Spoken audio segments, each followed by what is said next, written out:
Lenihan Boxing Social in association with Empire Fight Store. We're back on Monday. It's Gareth A. Davies.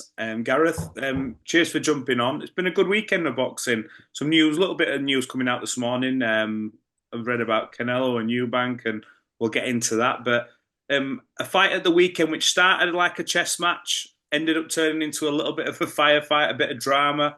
Yeah. Regis Prograis, Jack Catterall. Just give us your thoughts after seeing what happened and Jack getting his hand raised as the winner. Well, it was a very it was a fight of two halves, I thought. I was doing the live talk sport broadcast and had DAZN on the monitor, had Spencer Oliver in there with me and O'Hara, Davis, and other people I was interviewing at the time, Liam Davis. A lot of Davises on the talk sport show on Saturday night. Me, Liam, and O'Hara, bit of a tribe, triumvirate tribe. But I came back and watched it as well when I got home after the show.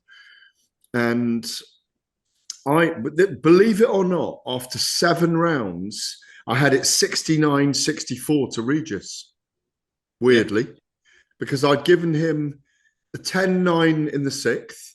yeah, I'd given him the seventh, sorry, a 10-8 in the fifth, sorry, when yeah, Jack touched down. And I gave him the sixth and seventh. And I'd only given Jack 1 round up to that, the third. yeah, And then Jack just took over. 10-9, 10-7, 10-9, 10-9, 10-9. He was dominant.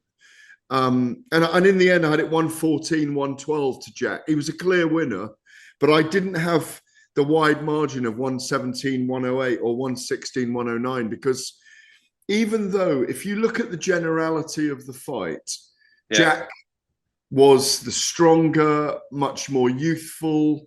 Regis looked like he'd had a front leg injury Back about end the of the last fight, two or didn't three it? rounds. Yeah, There were fine margins though, but the last 5 rounds, Jack showed exactly why.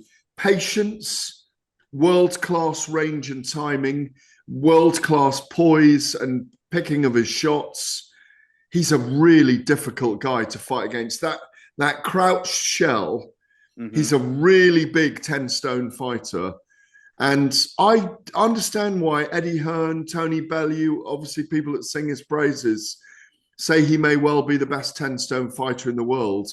I think where he might struggle is with the speed of the in and out of a Devin Haney, or the versatility of a Teo Lopez. I say struggle, I don't mean struggle, where it might be a really, really difficult fight. But he might be one of those guys who it's really hard to fight against, which is what we've seen with Josh Taylor as well. I think the pleasing thing for me was I was in San Francisco for Haney versus Prograis, and it's always sad when you see a fighter who's been at that elite level sort of bow out. We saw obviously with Linares when he fought Jack, and I thought, I hope that we see a really good version of Devin of Regis Prograis. And I honestly thought we did. I think we saw a better version, in my opinion, than what we saw in Devin. And that's a lot to do with how good Devin is. But I thought when he came out the blocks, he looked fresh. The left hand was missing by inches in the first few rounds. And look, if he avoids, easy saying that because Jack set him up for the punch, if he avoids knockdowns, this is going to be really close. But I think the temperament of Jack, the maturity to get knocked down, even though he wasn't hurt, for me it was something new, but he kept his mind right. And then, like you said, for me, I've been winning the last 5 rounds handedly, and that wasn't to the because of Regis or because of Regis's ankle, although that didn't help. And a classy interview as well from Regis at the end. A lot of fighters don't go down that route, but he seemed very content with maybe what he's done in his career and was quite maybe happy to say, you know what, he was much the better man, and thought that was great. Rougarou is a very classy man, the man from New Orleans, the man that done wrestling alligators, that Yeah. got done mud biking. No, he's a really classy individual. I've always had a lot of love for him. And obviously, we had a big build up to he against Josh Taylor in a phenomenal fight at the O2 Arena. What is it, like 3.5, 4 years ago now? More, I think. It's Yeah. more, is it? Is I it think more? so. Yeah, it was. I think Well, so, yeah. he endeared himself to us all. He was brilliant to deal with. Like you say, the shutout against Devin Haney didn't look well on him. It didn't look good for him. But here, as I say, I had him winning 6 of the first 7 rounds. And he was tenacious. Mm-hmm. Yeah, I had him winning 6 the first 7. Yeah. But Jack's such a brilliant championship fighter because he's so patient. He's extraordinarily patient. He's world-class patient, elite level patient, and elite level defense. His footwork is extraordinary to get him in and out of trouble. It is. He was brilliant in all those aspects on the night. I love the calmness from Jamie Moore in the corner. You've got this fight, you're working through it. His age did show in the last half of the fight, Regis Prograis, and Jack took advantage of it. Because really, with 6 rounds in, there were concerns for Jack in the fight. And as I say, whether anyone doesn't like this or not when they hear this, after 7, I had 69, 64, and I was just scoring it round by round. But Jack came back and back and back. That 10-7 was crucial, but he was brilliant in that round, and if he had another aggressive gear that maybe he doesn't need, he could have stopped Regis, in my view, because he looked like he could have got the finish. I think I saw that as well. I saw some people comment online. It was a little bit negative, but that's what Twitter is, unfortunately. It's a cesspit of negativity when it's been a clear victory. It's a vitriolic cesspit. You're so right. It is. It's ridiculous. I want to get rid of the app, but if it weren't for work purposes, I would get rid of it. But I was watching and I'm thinking, well, look, at the end of the day, he probably knows he's got the fight won. I get that. We've all seen the knockdowns. And also, as much as Regis is an aging fighter, he's dangerous. And you don't want to give a guy like Regis an inkling that he's back in the fight. And when you go for it, it's that thing of when you try and finish a fight, you do step into danger zone. And Regis is a very sharp and accurate puncher. Like we saw with that knockdown, it wasn't maybe one that stung him or dazed him, but it was sharp and knocked him off balance. You don't want to give, I don't think, reason for doubt, especially when you're this close to a world title shot. And that's what definitely should be next. And you've, to most people's eyes, you've beaten the undisputed guy. You haven't held those belts in Josh Taylor. Yeah. Linares wasn't holding a world title when you fought him, Jose Linares. He's the greatest British boxer we've got who doesn't hold a world title. I mean, he matches up well against all of them. Liam Paro or Subriel Matias, Tio Lopez, Devin Hitchins, Haney. I imagine. I don't think Devin Haney is going to take a fight anytime soon with Jack Catterall because he'll be looking at the Ryan Garcia rematch. Yeah, I've just had this conversation with someone saying, "Have you seen the back and forth on Twitter? And do you think that'd happen next?" I said, "No." I said purely because although Devin's had that defeat wiped from his record, etc., I don't think he's going to come back into a fight directly with that. He'll either have a fight to come back, or he goes straight into Ryan Garcia, which makes the biggest money possible, in my opinion. That's all it's about, him and Ryan Garcia. See my hands right into the camera? Yeah. That just $100 bills, millions of them. Millions of them. It's a big fight now, Matthew. That's monstrous, that fight. It is. It's a mega fight. And if they can ease that fight into a Riyadh season fight, they'll earn even more. But they don't need to because they will earn enormously from it. The fallout, the build up, the magic dust that there'll be, the spitting bullets at each other. Ryan won't back down. Ryan Garcia. It's going to be amazing. What's the ban? Was it a year? 1 year. But so time's already moved on. What was that? April, May? Was it? I think so. So time's already moving on. We're nearly at the end of the year. No, it is. It could be announced in here before you know it, kind of thing. So. I don't see them. I don't see. I think Ryan would even vacate the world title to have that fight if he had to. Because it's the championship. I know I use this expression a lot, but the belt doesn't really matter right now. It's the championship of each other. And if you think about it, Ryan Garcia wasn't interested in the belt anyway, because I think he gambled in being overweight anyway. But this time he's got to be on weight. I'd like to know what weight they're going to do it at. The demands are important, and so is the negotiation. Haney's now an independent, isn't he? Yeah, he's not signed And 21. he's been a promoter since he was 20 anyway, so Yeah, he's got a promoter's I don't license. I don't think belts make a difference. Like I said, with the thing with No, they Ryan, won't. Ryan obviously missed the weight anyway, kind of thing. So it didn't really matter what were going to happen in that I fight. He think wouldn't win anything. But I think Jack fights Lopez or the winner, and that's a winner, hard negotiation as well. the winner of Paro and Hitchins, I think, is an Yeah, easier negotiation. Richardson Hitchins. Yeah, I Yeah, agree. and they're both tricky fights, but I think logistically, I don't think demands up. I don't think it'll be as hard a negotiation. They're both with Matchroom. Whereas you look at a Lopez who clearly has got his issues with Eddie Hearn. Is Eddie going to want to roll the red carpet out in the UK, overpay? I don't think he is. No, it won't be in the UK. I don't think. No, and even if it was in the States, I'm not. I'm not sure. Look, money talks, don't it? Like anyone works with Do you not anyone think for money. Chorley will travel with him? I think they will, but I don't think. I just don't think the TO fight happens next. I I don't. agree. I agree. And that And like you say, if it's Richardson Hitchins, that fight, Paro and Hitchinson's interesting. What a name, by the way. It's a man with two surnames almost, isn't it? Richardson Hitchins. yeah, it is. It's like Lenihan or Davis. I keep getting it wrong every time I call I it a know mix it up, and it's not out of but disrespect. It's just like my head just goes it's every two time I hear it. surnames. It feels like two surnames. That's two family names. But so there you go. Great fighter though, very strong. Yeah, Very interesting fight that. same. But I think you know what, Liam Paro, like he's a very good fighter. Dark horse. Dark horse. Another humble fighter, just going about his Yeah. business, dangerous. But yeah, let's see what's. So there's my messy scoring that I had it in front of me for 114, 112. Can you believe it? I had it 94 going into the 11th. I didn't because I had Jack needing to win those last two rounds to that's what happened. That's what boxing scoring is anyway. Oh, look, They boxing get story.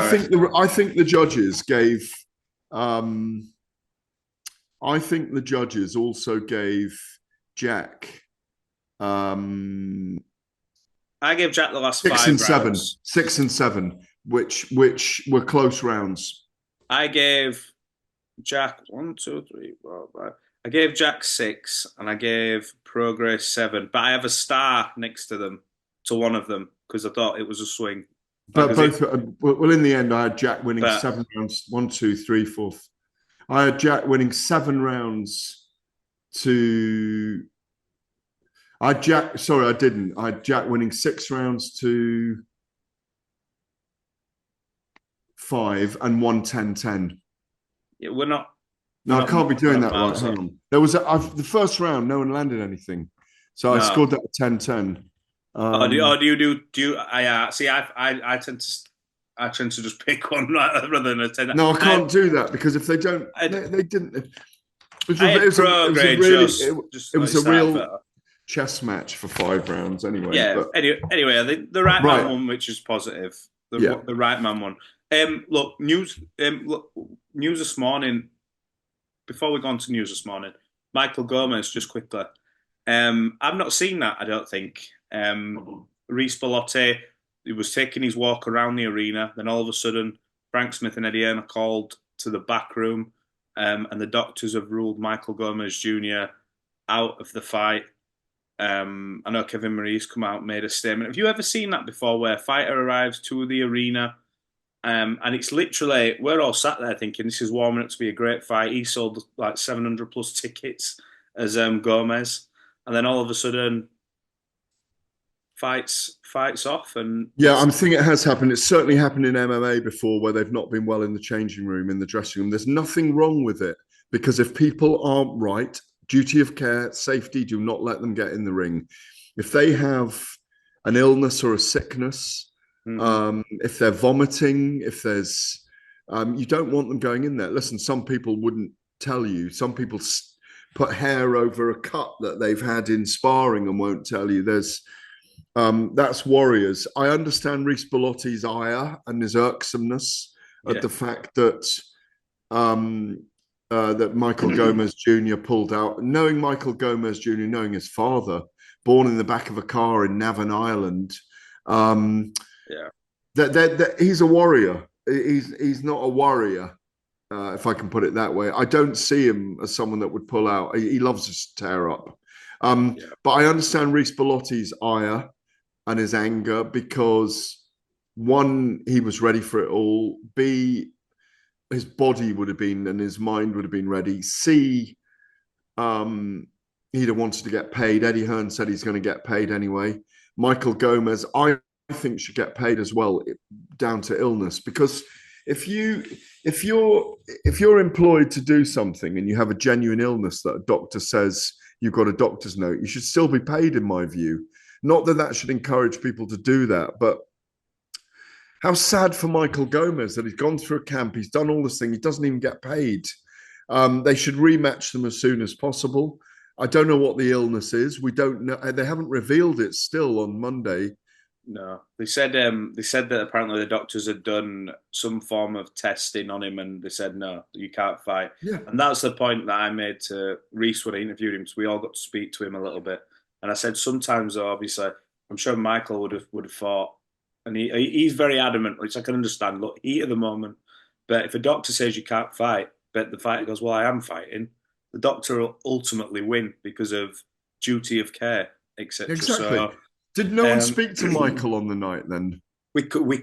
I don't think we could, and I don't think. All I heard was that he'd vacated the arena, and then all of a sudden, I turned around and Reese was on DAZN, and And he then was we letting were, rip. His expletives were there live on the broadcast. I watched it back. yeah, Because obviously I was in the studio at Talk Sport, Matthew, yeah, lifesaver, and it was it was a shame. I think it has happened before. I can't, like I said, but I do remember it happening in MMA where people have been sick in the dressing room. So if someone's vomiting, or they're not well in the dressing room, or they fainted, I can remember someone fainting in the dressing room in MMA. It's definitely happened a few times. It's like you just said, the three words are duty of care. We do not want to see someone not well going into a ring, not well enough that the doctors have pulled them out and withdrawn them. yeah.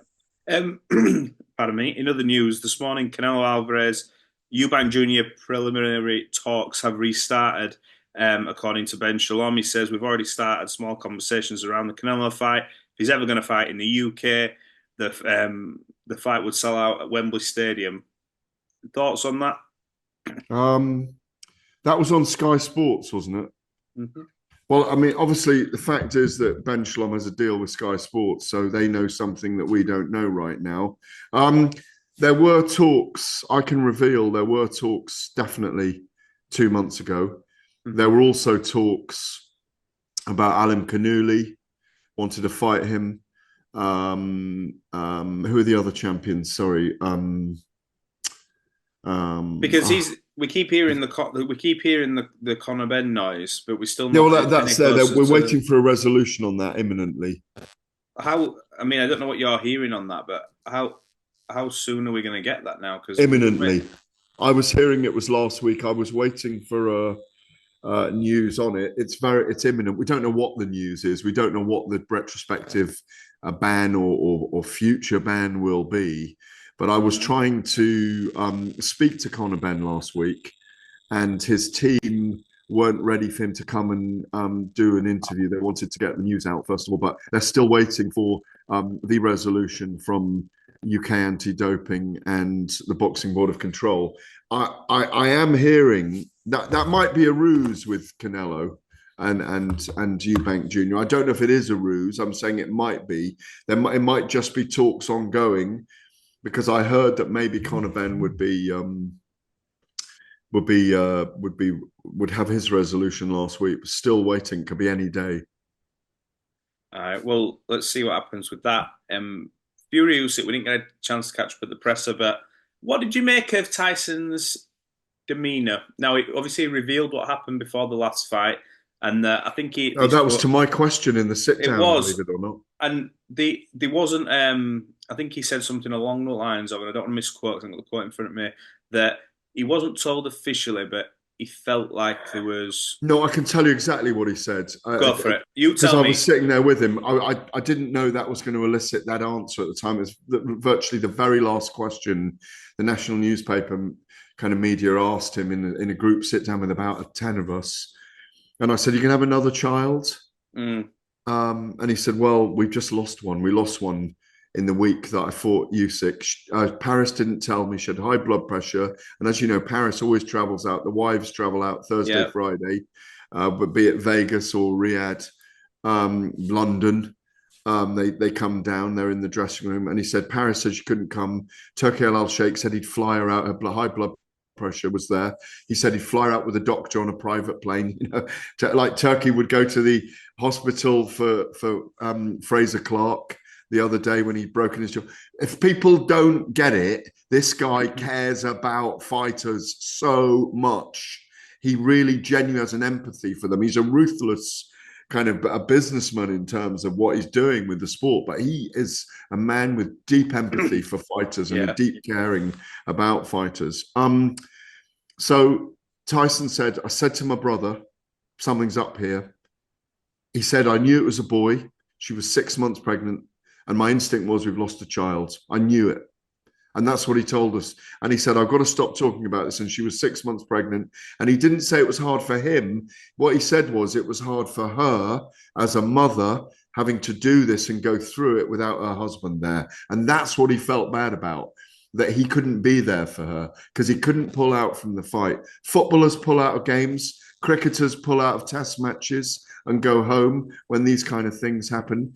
And I think you have to commend him for what he went through. And he was getting emotional telling us about it, by the way. I was sitting right beside him and he was genuinely getting emotional. Then he stood up and said, listen, guys, please do not make this I the think. reason why I Yeah. lost to Oleksandr Usyk. Because when I go in that ring, I'm single-minded. And then obviously went home, then he dealt with it.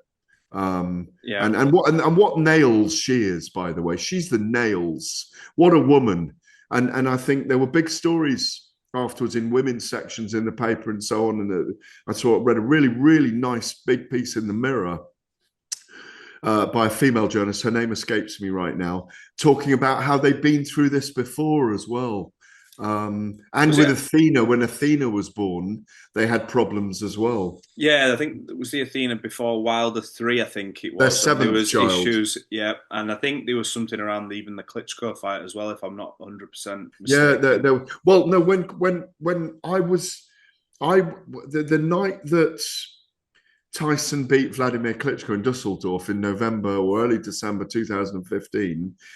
After the after party was in a kind of a hotel in Dusseldorf, and I ended up pressing the button and getting in the lift with Paris and Tyson, and it Yeah. wasn't even late. It was about half midnight, 1 o'clock, and I think they said to me in the lift. Obviously, life was very different for them then 9 years ago. I mean, they were still very young. I think he was 26 then and 27. And they said, oh, we're going up. We're going to have a prayer. We're going to go to bed. Paris is pregnant. And they were driving back the next day because Paris was quite pregnant and they couldn't fly. So they were driving home the next morning. So they wanted to get some sleep before they drove home. So Paris and the 7 children and their family, the Netflix series, it's out there. They're such family people. Yeah. I think it's an extraordinary gift to us as a story, and I don't mean that story back in May, but The whole I thing. thought they handled it very well as a couple and as a family, frankly. In terms of his mindset to fight Alexander Usyk, he says it's all about the money. He's mentioned that a few times. But when he says these things, and look, I take him at his word, it is about big money. Like, of course it is. You're not getting there for nothing. But there is that fighter in him. This is what he does. There has to be. I look at it when when he says it in a way that people go, it's all about the money for him. But it can't just be all about the money for a guy like No, that, surely. no. Oh, look, it is about generational wealth. I did speak to him about that last week. It is about generational wealth, and it is about um, it's about getting back what was taken from him in May in a very close fight. Um, he knows how close it was. He's spoken about he wasn't lost, but it's how much his legs have got left for me. How much his legs have got left. The desire is still there. Of course, he's going to earn really well. Money's no object right now for him, but obviously, when you're in the peak of your earning capacity in your career, whatever career that be, He's right there at the very top as an entertainer, as a sportsman, as an asset, as a commodity. He's a commodity, remember, to the Saudi Arabian investment in boxing because he draws numbers. He does the extraordinary, and he's very capable of winning back that title. He doesn't need to make too many adjustments. He needs to go hard at Usyk. He's going to be able to spar from the neck up. He said he was sparring normally for the last camp. I'm not saying he's lying, but I don't fully believe them because the sparring partners would have been aware of the cut and also aware of not catching that eye again. It was going to cost him 10 million. So I think the sparring will be different this time. And I think he'll be sharper and he has to put it on Usyk. He was winning the fight comfortably after 7 rounds, but as we saw with Jack Catterall and Regis Prograis, a fight is 12 rounds. You can change a fight in the last 3 rounds and be miles behind. So, it's going to be very, very interesting. I do think he will give everything, and if he's capable of beating, there's a ghost behind you climbing. It's my son off school. Okay. Oh, sorry, there's a ghost climbing on the sofa behind you. He's going to give everything. And we're going to get a third fight if he wins. So I want Tyson to come back well. Usyk looked magnificent the other day. Looked really in shape. Hitman 47, Agent 47, Hitman, all of that. Tyson acquiesced to signing the photograph. It was nice. All good fun. There's a lot of respect between them. They're both at the pinnacle of the sport, and we're finding out right now who is the number one of their generation in this era. Yeah, look, I'm looking forward to December. It's an interesting rematch. It's gonna be great. That's it from me today, Gareth. Anyway, we're looking forward to catch up next week and see what sort of unfolds between now and then. Lovely. It's always great to speak to you, Lifesaver. Saved my life in Belfast. I'll never forget it. Yeah, you're welcome. No worries, mate. Catch up soon. Thank you. I appreciate it.